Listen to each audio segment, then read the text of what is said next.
Why Not? A queer podcast.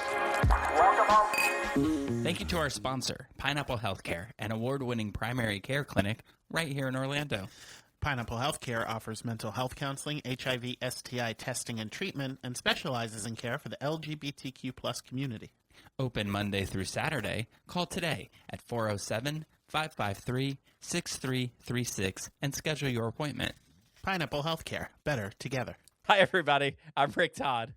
And I'm Jeremy Williams, and you're listening to Wine, Why Not? A queer podcast. episode 152. No, that's not right. 153. Does it say 152? It does. Oh, shit. The script says 152. Why but does it's 153. That? Mine says 153. How did that happen? I have no idea. Your header on the email says 153, but yeah, the attachment says. Jeez Louise. 152. Does it say that we're talking about the Golden Globes? No, probably not. I grabbed it from the wrong folder, apparently. Hey, Let's just see. to let you know, later on, we're going to talk about the Golden Globes. No, we're going to talk about Wake Up Dead Man, a Knives Out mystery. Again. It was so good. We learned all new things after watching it a second time. It was so gay that we're going to do it again. No. Pretty gay that we watched it. Me messing up. It must be old age. It must be. That's fine. We worked our way through that flawlessly. Yeah, right? So much so that we're getting nominated next year for a Golden Globe for Best Podcast. We'll get to it on the Golden Globes. We'll get to but it. God forbid they have a Trumper give us our award, because I won't accept it. Anyway, we'll get to it. That whole category. Anyway, we'll get to that. No, I mean, I'm a year older today. I know that you acknowledge this. Happy birthday. Like Caitlin earlier was like, did Jeremy say happy birthday to you? And I said, no. I've been at work all day. It's like, we're going to talk about it on the podcast. Also, I don't Facebook anymore. And then 3, I didn't remember until I pulled up Facebook to click this link, and it said, did you know that today's Rick's birthday? And I said, I had forgot Facebook. Thank you for reminding me. Look, I don't know anyone's birthday unless it's Facebook or the Watermark calendar. Other than that, I don't know. You know mine. Yeah. That's true. Oh. So here are the things. So that's why this bag is here. This is. That's what it is. Best day. Caitlin got me a present. I'll give you a hint as to what it was. A bunch of this. Red Bull. Sugar-free? Yes, of course. Good girl. Good girl. So I'm 51 years old today, and I've messed up so many things. And go ahead. I was just gonna say, when you said that, have you seen that clip? Kevin Hart has that talk show on Peacock, and he had Don Cheadle on there, and Don Cheadle I think he had just turned 55, and he was having one of those conversations like you were, where he's like, so I just turned 55, and Kevin Hart goes, damn. Sorry. That's what I heard in my head when you said I was 51. Was this a new episode? Because Don Cheadle was on the Golden Globes, and he's only 4 years older than me? No. This was... Kevin Hart had, like... I think it was like right when COVID was starting or pre-COVID when he had that talk show on Peacock. That man, I'm sorry. Yeah. I don't know if I'm supposed to like him or not, but he cracks me up. He does, and he's loaded. Apparently, he's like super. He will plug anything. You know that game that I play on my phone? Yeah, that you got me to play. That I know now how they can afford Kevin Hart. Yeah, Royal Kingdom. He does those ads. You ever pay money for that? Yeah. Yeah, I do. I know, right? I'm embarrassed to admit it, but I was looking at my account the other day, and it was like Royal Kingdom, Royal Kingdom, Royal Kingdom. I mean, I probably have given $250 to that. Oh no, I'll do like $5 here, $3 there. But somebody made a point, and it was actually on one of the ads on TikTok. They had the ads, and they were in the comments saying, "This is stupid. Who plays this game?" And somebody put in there that he plays the game and that he doesn't mind paying a couple of bucks a month or a couple of bucks every few weeks for a app that he enjoys. So he goes, it's not like you're forced to pay, but it's sort of like a tip. I really enjoy what you made here. Here's a couple of bucks. Look, you got one egg to break, and you've got 799 coins, and you're like, fuck. So yeah, I'm going to pay $1.99 to get 1,000 coins so I can keep going. And then you're like, damn it, if I don't pay $9.99 right now, I'm going to lose my Super Bowl. Who wants to lose their Super Bowl? So you pay it. I hope you do this and everyone else does this, but when you're playing and you get on a good streak, do you think in your head, shit, if this was a game show on TV, I would be killing it right now and people would be cheering for me? I have not once ever Never? thought that. But next time I will. When when I'm on a good streak, I'm like, damn, I'm real good at this. Look, it's a shame they don't. I was playing that, and I had like 68 balls and 68 arrows and 68 bombs and 25,000 points, and I was rocking along thinking I'm never gonna, like, I'd breeze through all these levels, and I'm like, there's no way I'm ever gonna need anything. And then like 2 days later, I have zero everything, and I'm paying $25 to. Anyway. I'm in the phase right now where I'm like, I'm not paying anything. So I've been on the same level for 2 days, but now like I'm the leader of the. I have more. I've played more games than anyone else on the team I'm on, and I've got really. What's your team name? What team did you join? Give them a shout out. Emmy something, EMI something. I don't know. Do you know what my team is? The Queers. I almost joined the Queers. I would have joined the Queers. Really? You should. We're a fun team. Do you interact with your team? Sometimes. How? What possible is this? They have a little chat thing. Like when you go in and they ask for people. I only reply when people come. Like some people in the team will be like, "Hey, I just did this, or did you see the update on this?" And I'll reply, but I won't initiate a conversation. I'm so too scared. Oh. I'm not. What if they laugh at me? They are now. They are now. So anyway, here's the dumb things that I've done today, and I'll say like, so dumb that people are referring me to their dementia doctors. So this morning I have a doctor's appointment at 9 a.m. with Dr. Pinero. Right? Okay. That's what doctor. That's where I go. Shout out to Dr. Pinero. Shout out. He's an advertiser. I can say his name. So. Hopefully, after our little rant, Royal Kingdom will become a sponsor. Yeah. Hey, you know what? You could sponsor. They could sponsor this for 5,000 coins. You don't have to give me money. Just give me 5,000 coins. You and I will recreate that Lisa Kudrow, Courtney Cox commercial on the plane. You and I will do that for Royal Kingdom. I would say we should start our own team and call it like wine, except we'd probably end up with a lot of 40-year-old women. Yeah. What is this? A heated rivalry chat? And Dylan. Yeah. Get me started. You already said 40-year-old women. Get me started on that. Get me started. Later, we will talk about this. Mm-hmm. We will talk about those words later. Oh, we will. Yes, we will. And so then I get in there and I get up to the thing, and the guy's like, "What's your last name?" And I was like, "Todd." And I could tell by the look in his face, I didn't have an appointment. I was like, "Before you say anything, I'm not in there, am I?"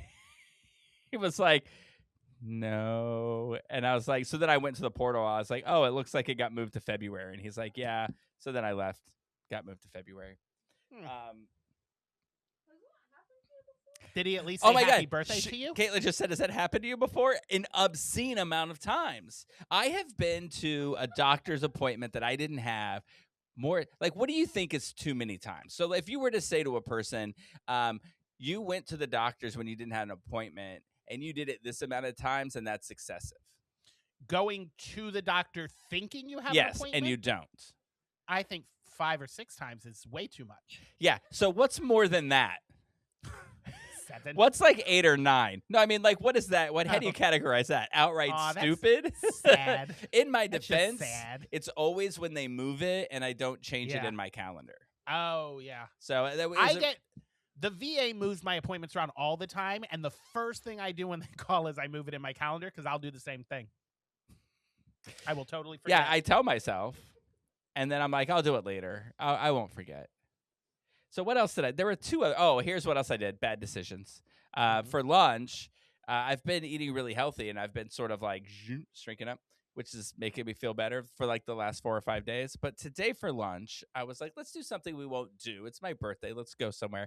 And Dylan had never been to Del Taco. So I went to Del Taco. And oh, really? And He'd never been? He had never been. So I ordered a couple of burritos and a taco, and they had this little like tostada like thing that was kind of cool. Anyway, that's what I ordered.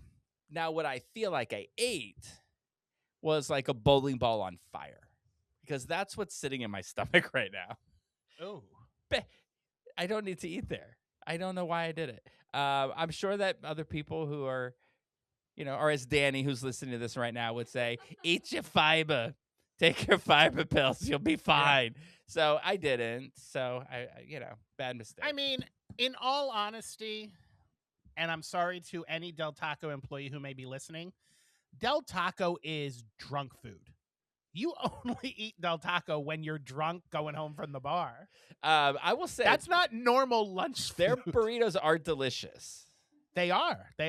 Yes. But they mix well with vodka and wine, not with Red Bull and coffee. They don't mix well with whatever's in my system right now. So if we have to cut out early. No, I'm just kidding. Ugh. Anyway, poor decision after poor decision. So anyway, it is episode 153. Did you look up 153 or are you using your 152 notes? What do you got? No. I did look up 153 because I only read the headlines now. And I saw your headline on your email and I said, 153. So I've got a couple of things. I got one for Caitlin, obviously. I've got the Pokemon one. I've got two that I thought were interesting. And then I have a special little Ted Lasso one just for you. Happy birthday. Aww. So the and I two thought for you me, didn't get me anything. In the Gospel of John, the disciples caught 153 large fish after Jesus' resurrection. That one's for the Christians. Yeah, I kept seeing that, and I'm like, certainly Jeremy's going to bring this up. But apparently it has, like, some meaning. I don't know. Why do they? Yeah. I'm not sure. Maybe that feeds into this next one for you, the Ted Lasso. Feeds. So I had never heard this, but Google and a bunch of websites and Wikipedia all swear that this is a thing. So remember a couple episodes ago, we said 143 code on a text or on a beeper. It means I love you. Yes. Apparently 153 means I adore you. I saw that too. And how that ties into Ted Lasso, in the final episode of Ted Lasso, when Ted is sitting in the stadium, he is sitting in number 152, seat number 152. And Rebecca comes in and sits in seat 153. And many fans online have interpreted that to mean that was Rebecca telling Ted that she adores him. Because 153 means I adore you. Now I'm gonna need the writer or producer of that show to verify that. I know he's an avid listener. So if you're listening, you need to verify that. Jason everyone Sudeikis online says it's true. Jason Sudeikis, you listen to that. Now I need you to answer this for me. What's up with that? What's up with that? What's up with that? Ooh, you can do the dance? If I could. It's my favorite fucking thing. I swear to God. It came on. So there's this station. I have Sling. And somewhere in the Sling universe is a station that just plays SNL clips. Like forever. And nice. What's up with that came on. And I was like, I almost stood up and like paused it and tried to learn. The way Jason Sudeikis dances in that, I'm in love with it. I love it. Anyway. The other one I have for those, this is for Ryan, for the nerds. Swamp Thing issue 153, which is written by Mark Miller, is a memorable, popular issue of Swamp Thing. It is a storyline that involves Swamp Thing being summoned into an alternate timeline where the Axis powers won World War II, or our current timeline. Jesus. Why does everything have a multiverse? Well, I mean, this is comic books. That's where Swamp Thing is DC. It's comics. All right, fine. Yeah, that's where it started.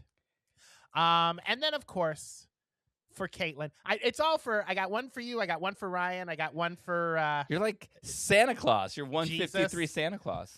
Pokemon number 153, Bayleaf. Yes, Bayleaf is this tiny dinosaur-looking creature that has leaves around its neck and this weird bottle opener looking horn on its head.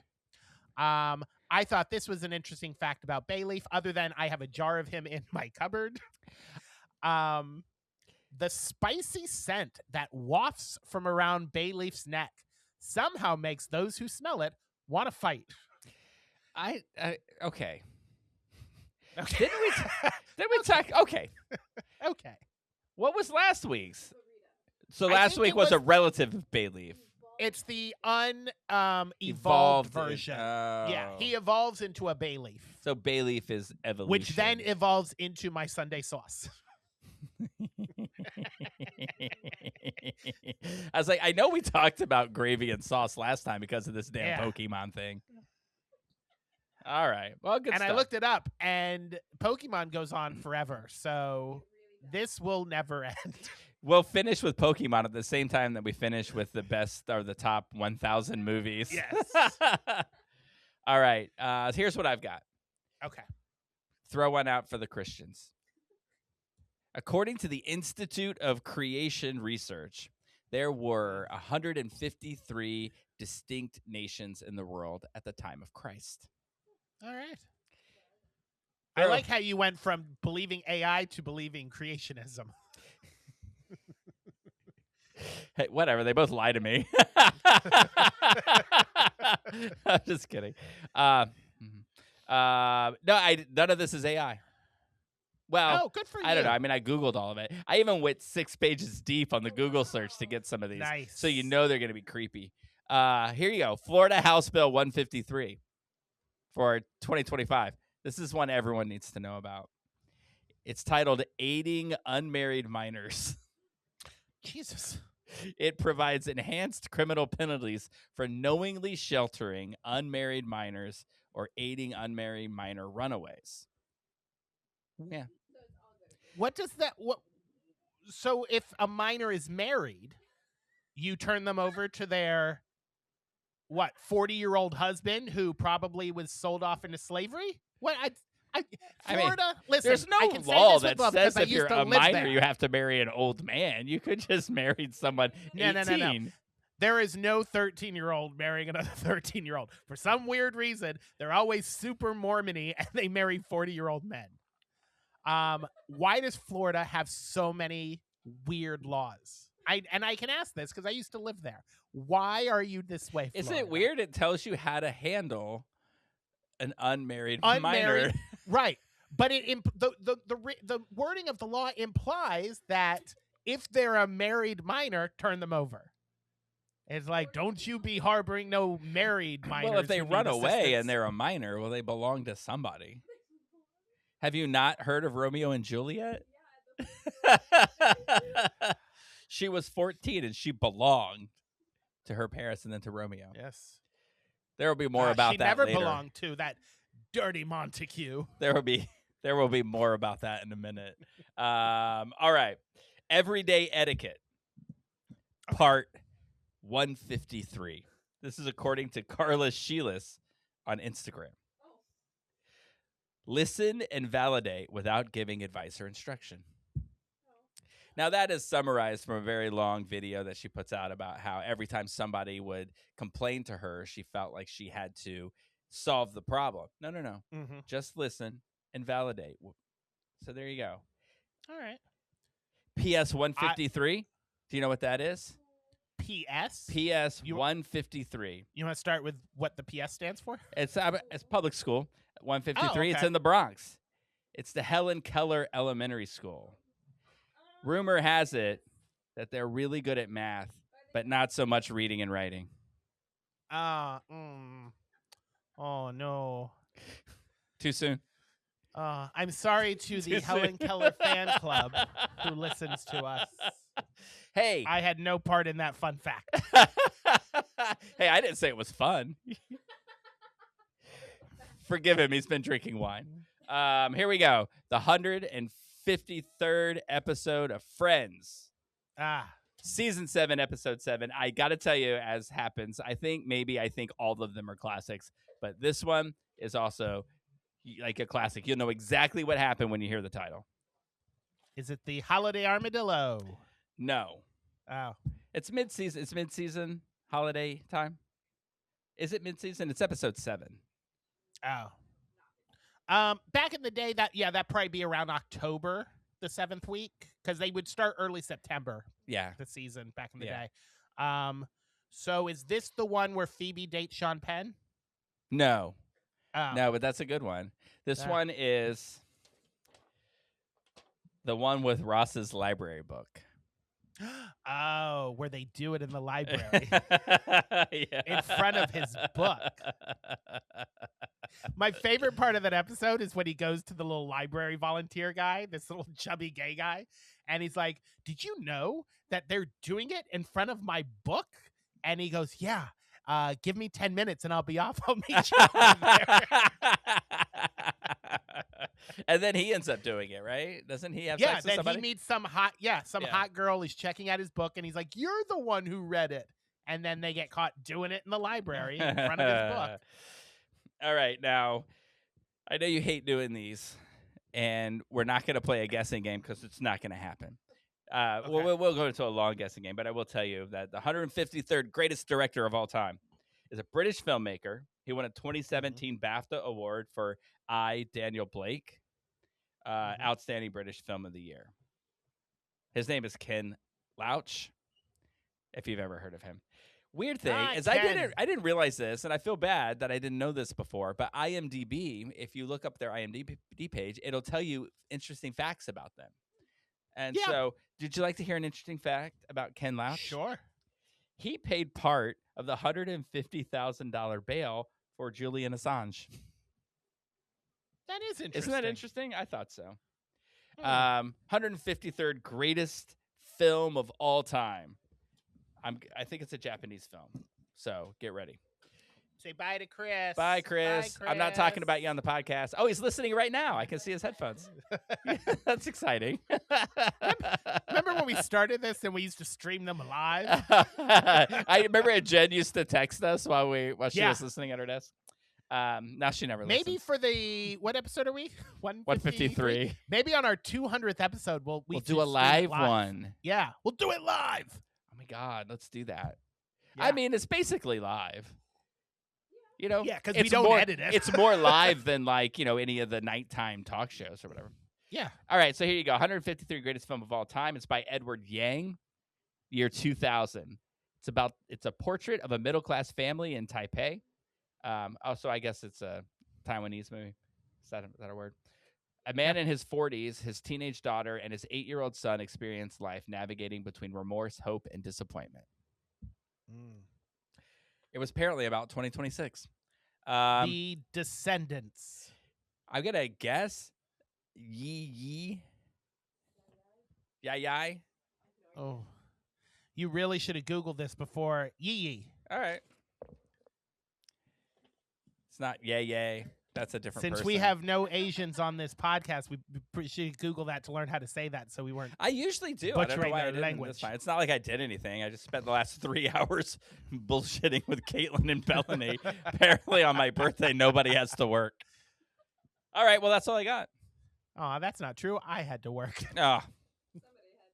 Yeah. Somebody's got to support this podcast. Yeah. So there you go. Real quick, let me make sure. He didn't lock the door. How crazy would it be if episode 153 included a video of somebody breaking into my New York apartment and murdering me? The interesting thing about this is that when I lived in New York, every place I lived at automatically locked. You had to take your key with you because the door shut and it locked. You have to prop it open if you didn't want it to. Yeah. Oh, no, ours doesn't. Do you have some kind of rule where you can't change it to like a keyless entry? I don't know. I didn't ask, but I should because I do enjoy that. Although I hope nobody from my building is listening to this podcast, but our goal is not to be in this apartment come June, so not too worried about it. There's cracks forming in the walls and the door frames, and I was like, this bitch is gonna fall, and I don't want to be in it when it does. Oh, it won't fall. It'll take decades for that to happen. Maybe somebody said decades ago, it'll take decades for this to fall. And today's the day. Oh It's my God, been what if it slowly happened? cracking for 150 years. I hope that if it happened right now, that your internet connection stayed long enough for the video to upload. Yeah. Look, that's how we get more viewers. Well, me and whoever hosts next. Definitely put that up on TikTok. You'll get lots of views. All right. So how was your week? All right. Anything fun you want to talk about? My week was good. So my friend whom I've been hanging out with, my new friend I made here, he was in town temporarily, and he is heading back to his hometown of St. Louis tomorrow. St. Louis, Missouri. It's misery. But so we hung out. I was in St. Louis this year. Were you? Yeah. Yeah, because Oh, nice. I tried to go to a Cardinals game. That's where the Arch is, right? Yeah, my hotel was right at the Arch, Yeah. and I tried to go to the Cardinals game, Oh, very nice. and they never delivered the tickets. Anyway, The only time I've been to St. Louis is where my connecting flight when I was joining the Air Force, and I flew from Jacksonville to St. Louis, then from St. Louis to San Antonio. And then they were so nice as we were getting off the plane. They're like, "Oh, you grab your bags, you can go right this way." And they're like, "Oh, this coming through this door." And no, you're good. You're good. You want to grab a coffee or water or something? Go ahead. Yeah, bathroom's over there. You boys want to get on the bus? Yeah, get on the bus. and then you And get then on the as soon as bus, we and got they're on the like, bus, they're "You're like, going to "What the fuck are you doing with that coffee?" It's It's like you told me I could have it. I want so bad for that whole story to be true. Like, I want you to have there with It is coffee true. and them yell at you, and then I wanted your response to go, "They said I could have the coffee." Well, I hope I didn't sound like I that. But hope you you know, they did. told us we could grab coffee and shit, so we all did. Anyway, good I times. really want. That to be Anyway, the that was the only time I've been to St. Louis. But so he's going back tomorrow. So this weekend we hung out and went out. We went to It's Him, which is this cool gay bar. Very classy. The bartenders wear bow ties and button-up shirts and slacks. I was thinking just bow ties and No. They wear like full-on garb, but they wear it like super tight, and they're all like tight little twink muscular boys. Very lovely. what's the name of it again? It's Him. I want it to be It's Him, HYM, and the only music they play are hymns. Oh my God. Bar idea. You should open a bar. Right? And then I thought you were gonna say it's really cute. All the bartenders were wearing like choir robes and are like altar boy. And then the priests would come out and they'd be like, "All right, Jonathan, you're next." No. The bathrooms were confessionals. God, we need to open a bar. Right? That would be such a good bar. So we went there and had some drinks and got a little buzzed. And then we went to RPM Underground, which is the karaoke bar under the used record store that I go to. And so you go in and they got the record store roped off and it's got a staircase you go down to. And it's like a 1980s punk dive bar. And Well, when I lived they there, do karaoke down there. I must say, when I lived there, if you went downstairs at a record store or a bookstore or anything, it was not a bar. It was a room where things happen. Now, I will say, it is possible that this area might have been one of those in a past life because they do have separate rooms, but you can do either karaoke in the main area, or if you and a party can rent out one of the rooms and it's soundproof and do your own karaoke party in these little booths. And some of them are like smaller rooms that fit 2 to 3 people. Some of them are larger that can fit like a dozen people, and they're themed. So they have like a Marvel room, and they have a Broadway room, and they have a Harry Potter room, and it's kind of cool. Everything you're saying is bringing back so many memories of this place I went to. Wait, what street was this? It's on 54. Okay, 54th. It's like right next to 54 below, where Studio 54 used to be. It's over there. There was a bar I used to go to in. It closed recently, within the last year. In Chelsea. It was called Barracuda. Right next to it was a bookstore. It was like a gay bookstore kind of thing called the Unicorn. And you would give $10 cash to the doorman, or not the doorman, but the cashier, and he'd walk you over to where there was a stanchion, and he'd lift the rope, and you'd walk down the stairs, and then you would look down, and there was this hallway and all these doors. But there was like a lobby-ish area, and then hallways where there were all these doors and things that would happen in these rooms. But it's so funny because if you go into the room, there was like this tiny little TV. Now you got to think of when I lived there. It was in the 98, 99, 2000.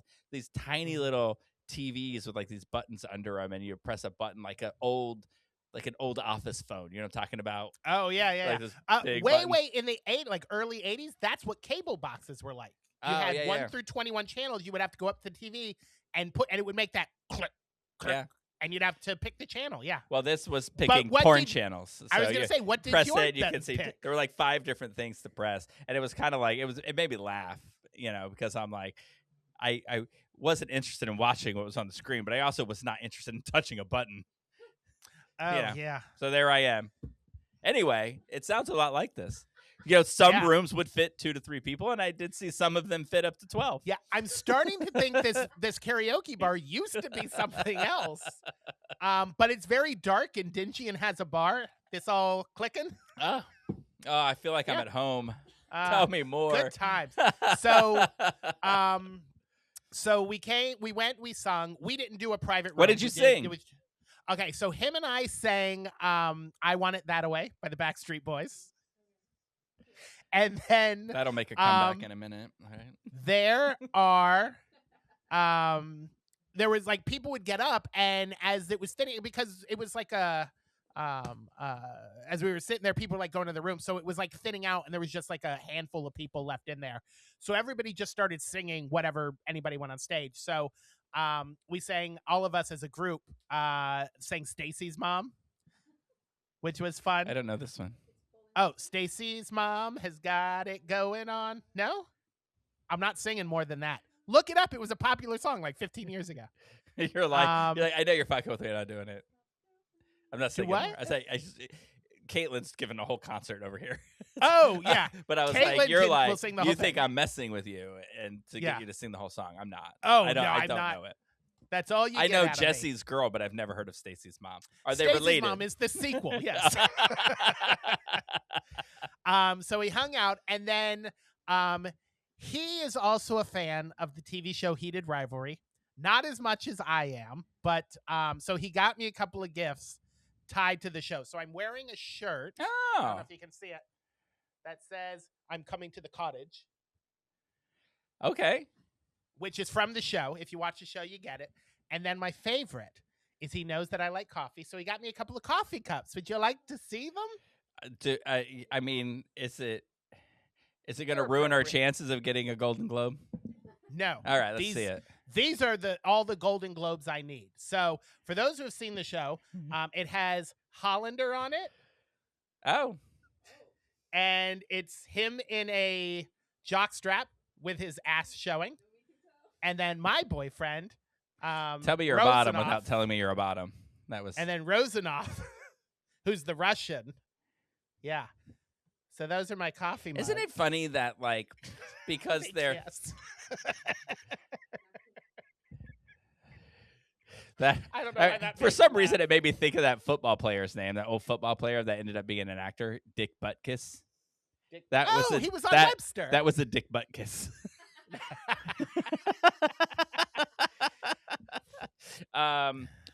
So yeah. It's weird to me that the roles that they play in the TV show are opposite of what they appear Of to who be they are, in yes. real life. Complete Yeah. opposite. Yeah. So If they they have were been- gay, Hollander Yeah. is totally banging the Okay, the other so guy. I'm not like super Russian. obsessed, but I have been studying up on them. Hudson Williams, who plays the Hollander, who's the Canadian, he has a girlfriend.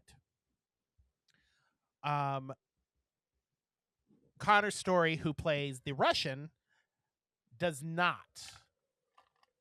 And he's my favorite, so I'm hoping he's gay. And he's in New York this week, so I'm gonna go find him. Hey, let's ask him this question because he's listening. Have Yeah. you watched? Let's ask it. What's the name of that movie? Damn it, I forgot.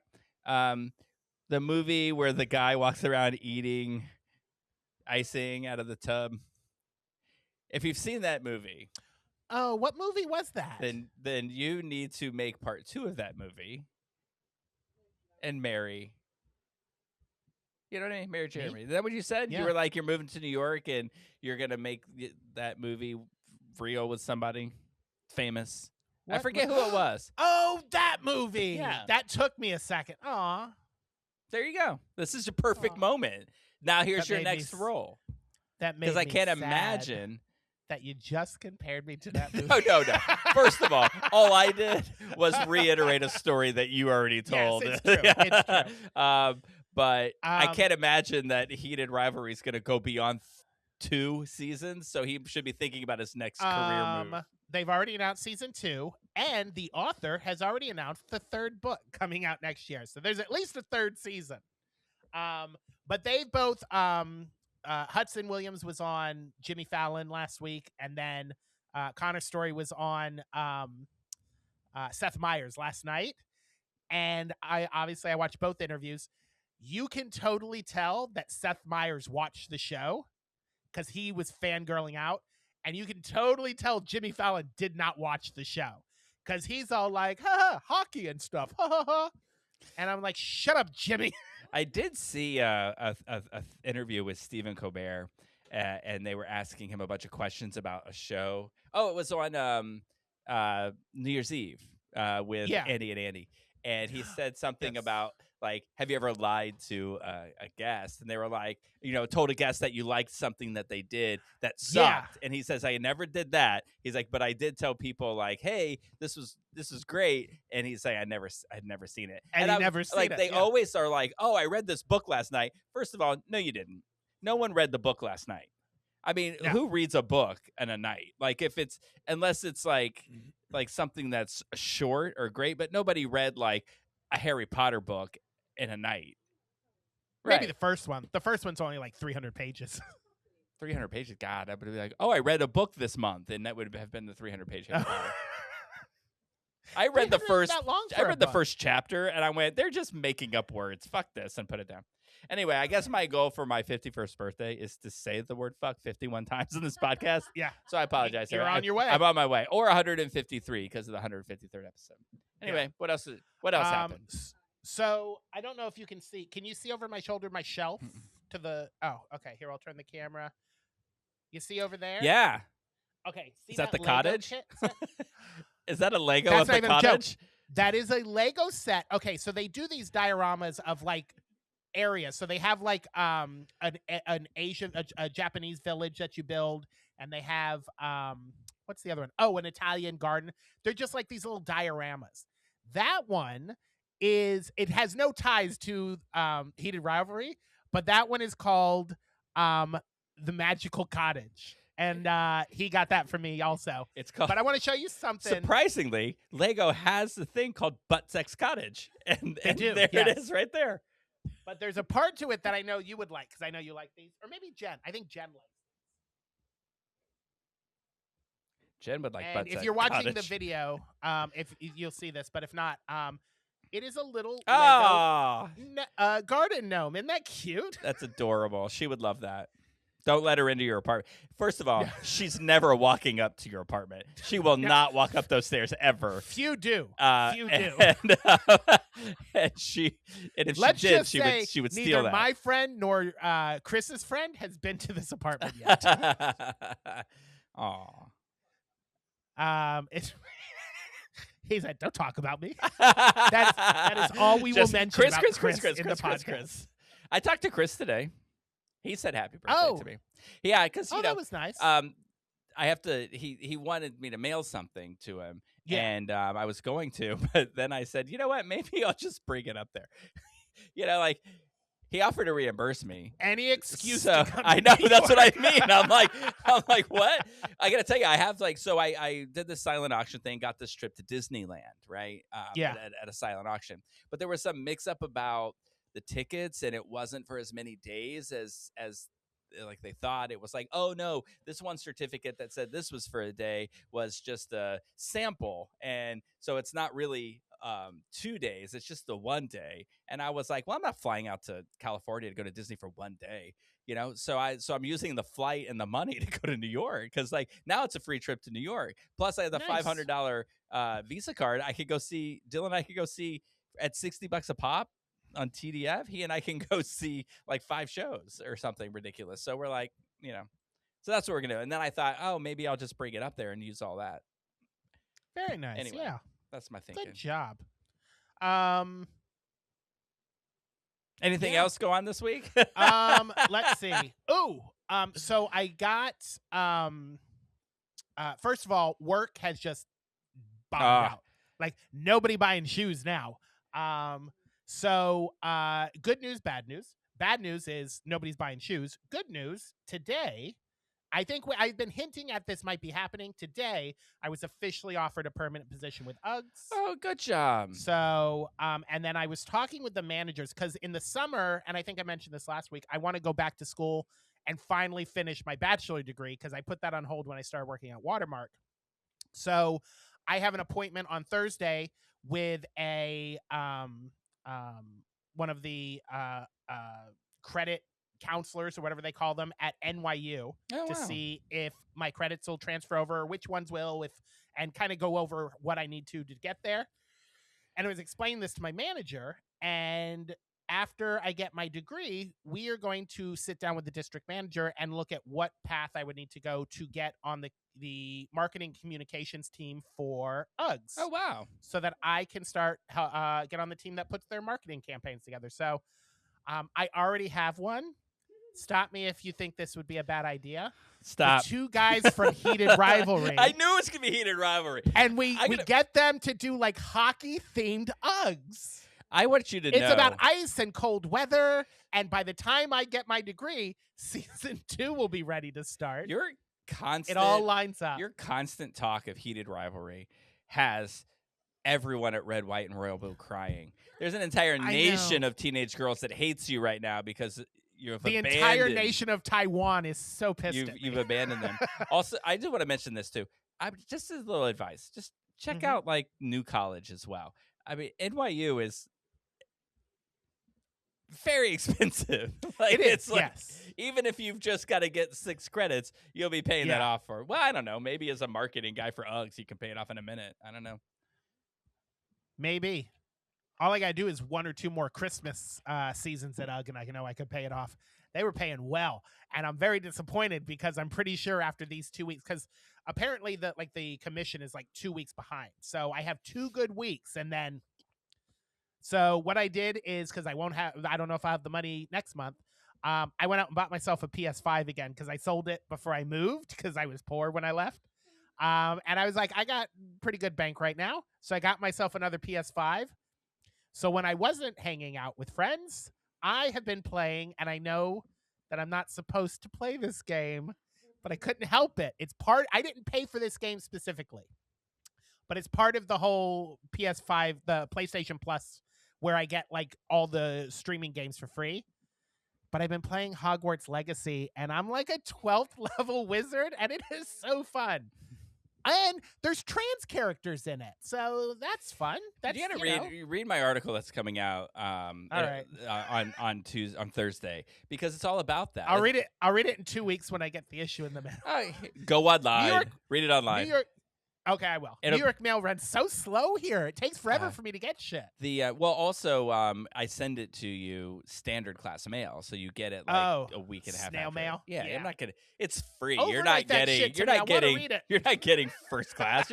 I'll read it online. But anyway, it's all about boycotts, and I mentioned the Harry Potter thing, and just like I was like, at what point does the support that everyone else gives outweigh the terrible language of its creator?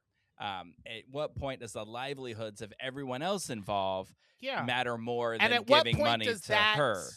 Does that product they make become part of the larger community, and it's no longer about? And I get it. There's certain things that she has her hands in that money goes back to her. But like I said, I didn't buy this game. It's streaming as part of the PlayStation, so that she's not getting money from that. But I have the movies from 20 years ago, so she's not getting money from that. I even tell you, I even talk about you in the article about how it's about. I feel like that one meme because it's like this. It is boycotts are very personal. Right. And you always say it's like you talk about it in terms of inconvenience. Like if you're going to be inconvenienced, you don't care about the boycott. But I'm just saying like it's all very personal. So there are people who would say that will never be okay. I will never support Harry Potter products because of this, because it's personal to me. Whereas other people might say, I think Daniel Radcliffe getting his paycheck for the work that he's done and how supportive and amazing he is. That's more important than this. So it's all very personal. But I talk about it all. I finally decided, because we always talk about this and always been afraid to say, like, at what point is it okay to go to Chick-fil-A? What point, do you talk about Harry Potter? And I even dare say, bring up the Cosby Show and like the residuals that everybody's missing out. But I get that you don't put Bill Cosby on the air because the victims don't want to have to see his face. I get that. There was a big thing about how the Cosby Show was not available on any streamers, and because people are like, if you want to watch the show and you're not boycotting, you can't even go anywhere to watch it because no streamer picked it up, no cable channels air it. And like 2 weeks ago, well, I feel like my mom, the other day, 6 months ago, probably, I was flipping through the channels because they have cable again, and the Cosby Show was on. And I was like, oh, I didn't think they aired this anymore. And I stopped and I was watching it because ever since everything's happened, you can't stream it anywhere. I haven't watched an episode of Cosby Show in probably 15 years. Yeah. 10, 15 years. And I was watching it, and the show's really fucking good. And it's really funny. And there's a lot of people other than Bill Cosby in that show who are really talented actors who did some of their best work in that show. It's actually the sign-off show for Fox News. No, it was not a Fox channel. It was, I don't know the name of the channel, but it is a channel focused on this Black is in New York? entertainment. It's not BET. Yeah, well, it's on Spectrum, yeah. Oh, okay. Well, I just mean, like, there are different markets of Spectrum that show different shows. The only place that I've seen the Cosby Show in the last couple of decades is in Syracuse, New York. When I went there, I was on really? TV. Yeah. So I think it might New York be, just doesn't it's give a available fuck. in New York. Yeah. Maybe that. Yeah, I don't know. Anyway, it's an interesting read. You should check it out. Because I talk about my one-man boycott of Paramount Plus and all things I was thinking Skydance of Media. How I haven't written in a few months, particularly for Watermark, and I was like, I wonder if while out stalking, maybe I was like, I wonder if while out stalking Connor's story, if I can corner him and get like 5 or 10 minutes recorded of him answering questions. I wonder if Watermark would buy that interview because they're hot right now. And I was like, yeah. I'll get photos of him scared in the corner answering my questions. I write the checks. I got $50. You make it happen. Sweet. 50? What do you want? That better be the main. I want the main A&E. Oh, okay. Main A&E, $125. I'm not doing a one-pager on one of the hottest guys on TV. Please, today. it would be a privilege for you to speak to that man, and you would sell me the video just to show the world that you did, because that's our reach, right? Our reach is the world. Anyway, do you want to hear about my week? Are you done? Yes, with that was the end. Yes, that was the end of my week. So Tuesday night, after we recorded the podcast, I went to see And Juliet, and if you remember that I said, I think it's just going to be a girl pop music show about girl power, and I'm going to be like, and probably not. I don't need a man. Exactly. I don't need a man. The way you did that fucking kills me. Anyway, I feel bad for people who don't watch the videos of this podcast. So I was like, yeah, right? They're like, why are they laughing? They miss so many levels. We must be so boring just on the radio. You know what I mean? I know, right? This is why we didn't get a call for the Golden Globes. So I went to go see it, and guess what? I was right. Yeah, I was 100% right. But I want to talk about it for a hot minute, and I'm going to say some shit that's going to. I may not say everything correctly that people would like to hear it, but there's some things I want to point out about it. But I do have to refer to my notes because I got a lot of things to say about it. First thing I will say is this: I didn't realize. Oh, okay. Now let's go this route. 45 minutes into it. 45 minutes into it, I'm sitting in this chair thinking I'm going to leave at intermission. Because it's really all it is. It's just this show where it's like, here's this, girl pop song like "Oops, I Did It Again" kind of a thing, and everybody's giggling in the audience. Was "Baby One More Time" in it? No. Oh. She left. Romeo died. She started dating a guy who beat her, and she sang "Hit Me, Baby, One More Time." No, I'm just kidding. That did not happen. Oh. That's dark. That went dark. Damn. Like I said, I'm gonna say some things. I was on my phone buying a ticket to And Juliet. Not anymore. So I was like, I'm gonna leave right now Yeah. but then two things happened that made me stay. First off, surprisingly, because this was in Orlando and Joey Fatone lives in Orlando, Joey Fatone was in this. He played a part, a character named Lance. He played this character on Broadway. And so when it came to Orlando, they were like, Lance Lance Bass. Bass. Missed opportunity. Didn't make one joke Yeah. about that the whole time. Mm. So anyway, he was in it. And there's a song that he does with this actress named Catherine Allison. They sing a song, like they hook up. The whole premise of it is that they were lovers, or she was like a maid in his house or something, and he was in love with her but was married, and so she left to get away from it all. The Joey Fatone character hooks up with the girl. Yeah, hooks up with this girl. Definitely not Lance Bass. Yeah. So they hook up, and when they wake up, they sing "Teenage Dream." Teenage Dream and "Break Free." And I gotta tell you, man, "Break Free" is a good song. You're not gonna believe me when I tell you this, but it was fantastic. It was so Joey Fatone. I did not. My impression by 50 years of my life, I have not known him for 50 years of my life, so it's partially a lie. But I will say, up until that moment, until 1 week ago tonight, I thought he was a joke.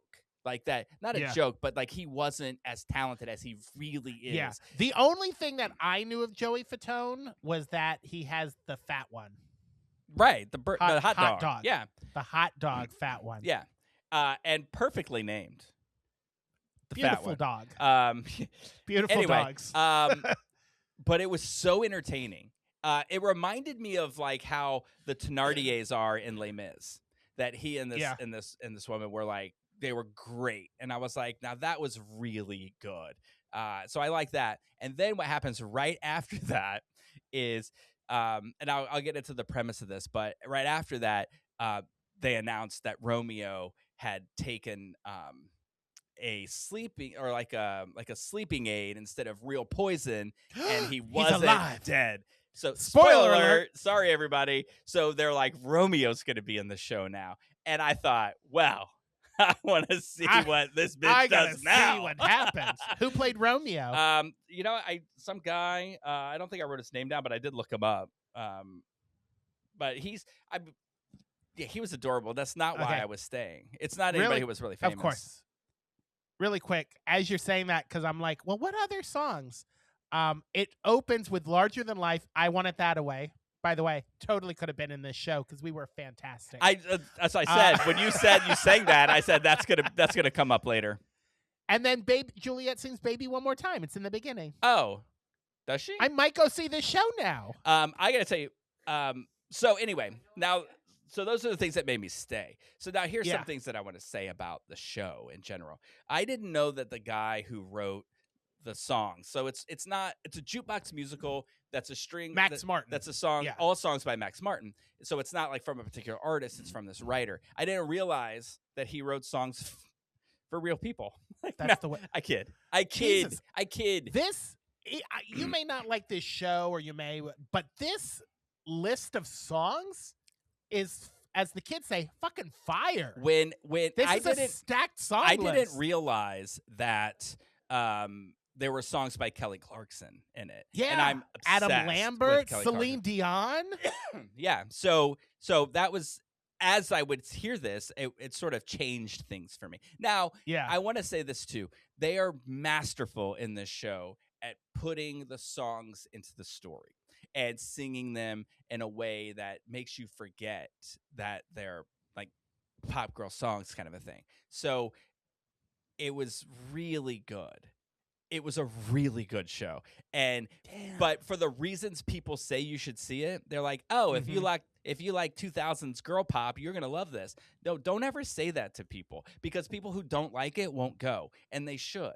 And when they say like, "Oh, this show is about what life would be like if Juliet lived and Romeo died," that's not intriguing. That's not true either. Yeah, it's not what this show, and this is where it's building correctly, and this is where I kind of get into trouble in my opinion of it, because I could really start ranting about it, but Jen gets mad at me when I do, so I have to calm it down. That's not what this show is about.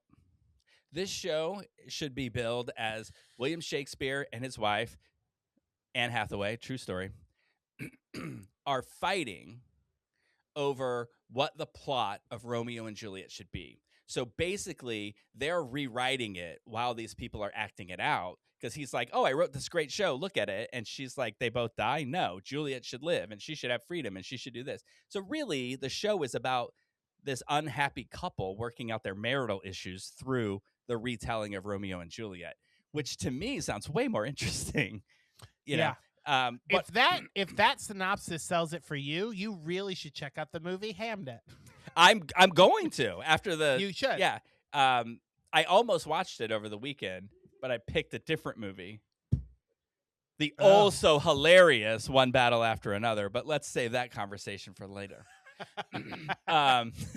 So good show, but the what was irritating me about the whole thing is that Shakespeare's wife was complaining that everyone was trying to control Juliet and she should have the freedom and the girl power to do whatever she wanted. Sure. When have you read Romeo and Juliet? She wants to marry Romeo. Yeah. Let her do it. So anyway, and then I not only saw the 2000 or the 90s version with Leonardo DiCaprio, I not only saw the old version where they show the kid's ass, and apparently they were only 16 and they show every high school kid this. I also saw the drunken version earlier this year or last year. And I will say, sorry, I've had a lot of wine already. What was your question? I didn't even ask one. I don't remember my point. Oh, anyway, I love Romeo and Juliet. Yeah.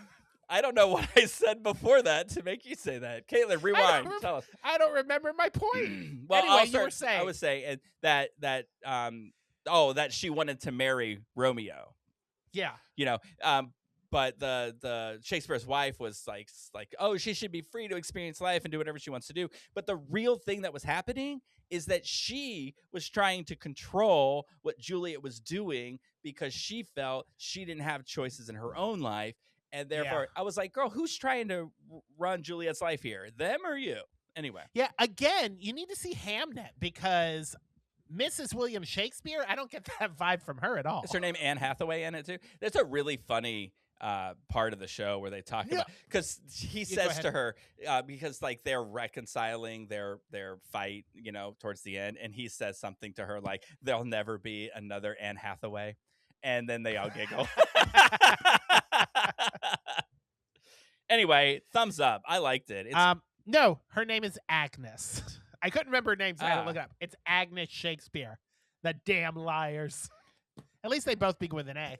Oh yeah. But anyway, it's going to be at the Straz. Anyway, that makes me want to go see the show now. In February. Yeah, I mean, I liked it enough. Like not just to stay for the whole thing, but I'm going to go see it with Dylan when it goes to the Straz in February. Yeah. If not, we'll see it in New York. But right now it's buy one get one Broadway tickets. For the end of January, beginning of February. And I was gonna get Death Becomes Her, and maybe I'll get Anne Juliet. It's always on TKTS. It's always on TDF, like where I get $60 tickets. Okay. So if I'm gonna be there and if we're gonna go see it, I'll let you know and we'll all go. Okay. But anyway, so that was what I did on Tuesday. That was really good. Jesus, we're only one day into I know. But I want to say this though, the choreography was so good. Yeah. So good. Yeah. I was looking at it while you're talking about it. The song list alone makes me want to go see it. Because same thing, I thought it was just girl power songs of Juliet doesn't need Romeo. I'm intrigued now. No, and I'm not going to tell you how it ends. But it's like really, it's fast. It's based on the song list. It sounds like this place about to blow. I will say this though. One thing that irritates that song's in the list. Yeah, I love that song. The thing about I see Caitlin dancing to it off camera. The thing about seeing a show. What sucked about seeing this show is that first of all, well, Joey Fatone was in it, and he's an Orlando native, right, or local. Yeah. So when he's saying, there's a whole boy band joke to this whole thing, and then they sing "I Want It That Way," and everybody like lost their shit because they saw Joey Fatone sing that. And I'm like, y'all, Backstreet Boys, Joey Fatone was in sync. Calm down. And then the guy played William Shakespeare, who was like in the ensemble, but he's from Holy Orlando. shit, you're right. Yeah. When you said that, I was like, oh, that's really fucking cool. No, it's not. No, not at all. Not at all. So then there was a guy who's like in the ensemble who's from Orlando, so they let him be William Shakespeare. So now we're sitting around his family and friends, and everybody's Yeah. like, "Ee!" You know, like he's so good. That was me. I Having gotta a be nightmare. honest. Did you hear that? Ee! So, That's one of the reasons that I am more partial to seeing a movie than seeing live theater. Because people's family and friends go and see live theater when people are in Yeah. it. And I was like, I don't want to hear you squeal for your third cousin because they made it onto Off-Broadway. Yeah. Shut up. oh, I went to school in drama with this guy that graduated 5 years before me. Oh, I could have met him. No, he was gone. No. Anyway, No. Even if you did meet him, he wouldn't have liked you, Tammy. right, because Now no one s- likes a squealer, now s- Tammy. Now some girl named Tammy is listening to our podcast and she's like, is he talking about me? Before she was like, "Ee," and now she's like, I'm just kidding. We love you, Tammy. okay. Anyway, what else did you do this week? Oh, the other thing that sucks about jukebox musicals, I do want to point out, is that when people recognize the song, they can't understand that it's in the context of a show, so they get all like hee hee hee. So there's a part, Yeah. there's like a trans character in this, a trans woman, and Good for them. there's Good this for them. there's this moment Nice and progressive. where this character is singing, is like kind of down on herself, and she sings "I'm not a girl, not yet a woman," and the audience cracked up, and I was like, Aw. rude. So anyway, aside from all of that, great experience. Sounds like an audience full of Tammys, am I right? Just kidding, Tammy. Tammy. We love you. We just lost the Golden Globe vote. Also, what else? I'll just kind of From truncate who? the rest Tammy of this. Wynette? There's no famous Tammys. So I joked about canceling a gym membership on the last one. I think it was one of the clips that we Yeah. pulled. No joke. I went to cancel my YouFit thing. It's like a 3-day process. I had to cancel Jesus. it in person, pay for a month. Then I had to go and call another number, and then they charged me $10 to cancel fee. And then they said that they reimburse everything, but now it stays active until the end of the month, and then it cancels. Crazy. Jesus. So I was looking for a new gym. I went to Crunch Fitness because this is how people choose fitness center. It's on the side of the road I want to be on. You know, I don't want to cross the Absolutely. street. I would. I'll tell you what. Unless you're like this big weightlifting fitness guru, all gyms have the same fucking equipment. Same equipment. It's a matter of what is most convenient for me. And it comes down to, are you on the side? I don't want to wait in a line of traffic turning into across 2 lanes. Yeah, not where LA Fitness and Planet Fitness are. Not going into that ghost town mall. When I had a car and I was living in Orlando, that's how I picked my grocery stores. That's how I picked where I got gas. Everything depended on what side of the road you built your damn business on. So I go to Crunch Fitness. It's not my vibe. It's not. I'm like, I want to go where people just ate a pizza and they want to work it off, not where people are like bodybuilders. Planet Fitness. Right. They deliver pizza there the first Monday of every month. Planet Fatness. So I go in there, but I'm like, it's on the side of the road I want to go on. So I went in there, I got a day pass, and I'm getting a tour. And while I'm getting a tour, somebody comes like running in front, and they're waving from like across. They're like, hey. And I was like, who is that? And I couldn't, because he looked a little different. Had a big, fat, blonde mustache. And I was like, who is that? So then, and then I was like, oh, wait a minute. I was like, is that Logan? And my God. it's Hey, Logan. Logan. Oh, I love Logan. And I told the guy giving the tour, I was like, wow, that'll seal the deal right there. Logan's a trainer here. And he's like, yeah. And if you sign up, you get a free workout session and you can pick Logan. And I was like, well, of course I'm going to do that now. You signed up? Yeah. Well, then I was on the treadmill and he walked Does Logan remember me? I'm getting there.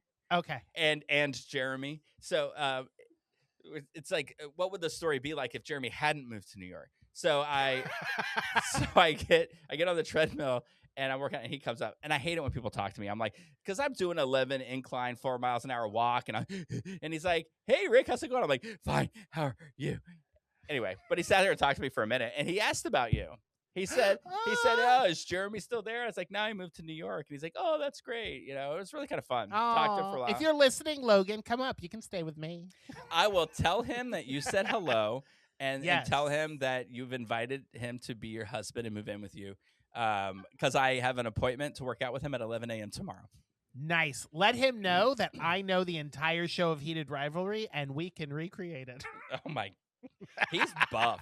He is buff Yeah. because I- he's bodybuilding now. Like I haven't seen him. Like, I don't communicate with him. I have, if he still has the same cell phone number, I still have his number, because when I was paying him to be my trainer, he wanted me to text him everything I ate during the day, and I did. I text him every fucking thing I ate, and he would give me tips like, don't eat that, or do this to this recipe, and that kind of stuff. So I still have his number, but it was like when one of the first or second week when I moved to New York, I was scrolling through TikTok and he popped up, and it was him.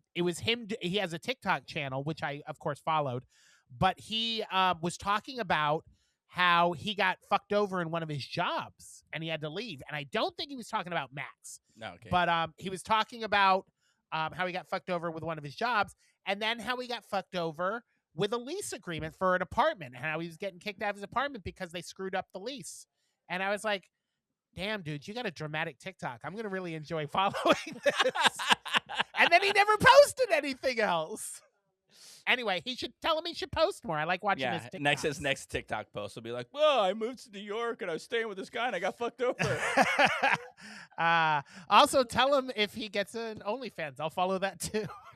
I think he knows that, Jeremy. I don't think I have to tell him. I wouldn't say this if I wasn't 3 glasses of wine in, but he's fucking hot.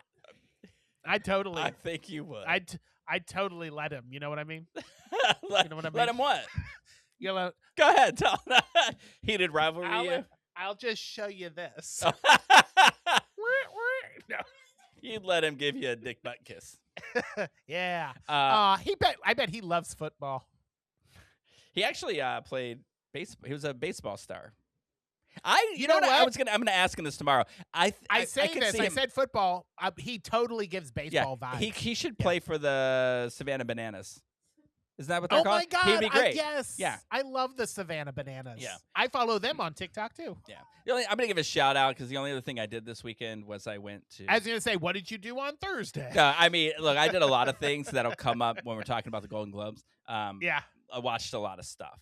But I went to my nephew's wedding. Oh my God! It was great. Christ. It was a great wedding. How was it? It was great. I'm slurring my words already. I'm gonna We make. haven't even started on. I'm the gonna Globes. jokingly talk about this because I'm not Yeah. upset at all about this. Look. I got married. I know what it's like. I know what it's like to do seating charts. It's a big mess. Everything like that. Mhm. But everyone in my family was at the same table except for me. Me and Jen and Dylan were like the opposite end of the thing. What? Yeah, isn't that crazy? And it's funny because like, and I know this is why it happens. Like, so, you know, his parents are divorced, right? My brother and his first wife. Yeah. So she's there with her husband, and I think they're someone's daughter and somebody, and then Jason's there with his wife, and then her 2 kids from her first marriage, and then his kids, and then my mom, and all. So, and I think his like his grandparents on his mother's side were at that table too. It was just like there were a lot just of a people. crowded table. But what's funny is if you look if you look at the seating But why chart, wouldn't he put you to the one next to them then? if you look at the seating chart, everyone with the last name Claggett, and they used my dead name too, which was funny too. Dylan goes, Your dead name. Dylan goes, oh, so they don't think gay marriage is real? So, but if you look at the city chart, everyone with the last name Claggett was at the same table except for me. And it was funny. Oh, wow. But when I went to go sit down, I think I made a joke about it, about using the dead name. And so when I went to sit down, they had place cards. Somebody had gone in there before we all sat down and scratched out Claggett and wrote Todd and then wrote LOL. And it was just really cute and really fun. That's cute. At least they realize. And I would sit there in that chair and I'd go like this every once in a while, and I wave at all of them over there. It was really funny. But no, I get it. I get it. So it's no big deal. But it's funny too because like we didn't have assigned seats at the ceremony. When the ceremony was over, they made an announcement. They were like, if you weren't asked to stay for the photos, then go inside. And so I If went you weren't inside. asked to stay, go. Then go inside. So I went inside. I was eating hors d'oeuvres, and Dylan's drinking wine, and we're having a good time. And then my niece's baby daddy. Yeah. Sure. It's not boyfriend. They live together. They have a baby. And he came up to me and he goes, "You too good for family photos?"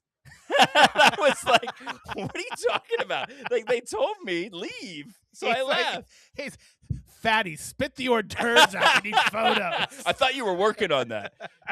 So then he's like, just right to he the was like, food. "Did you text Logan you're eating that shit?" So then I go outside, and then it was nice because my nephew wanted to get a photo with me. So I went outside. It was just him and I, and we got a photo. It was really cool. Then we walked away, though. I looked at Dylan, and I was like, they're not going to buy that photo.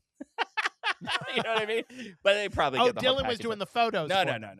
Oh. No, we joked about that too, because my family isn't like really communicative with each other. Like they live in the same house, most of them, and they don't know.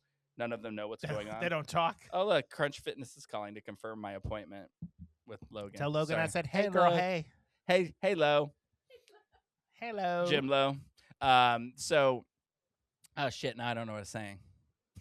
I get distracted by those things.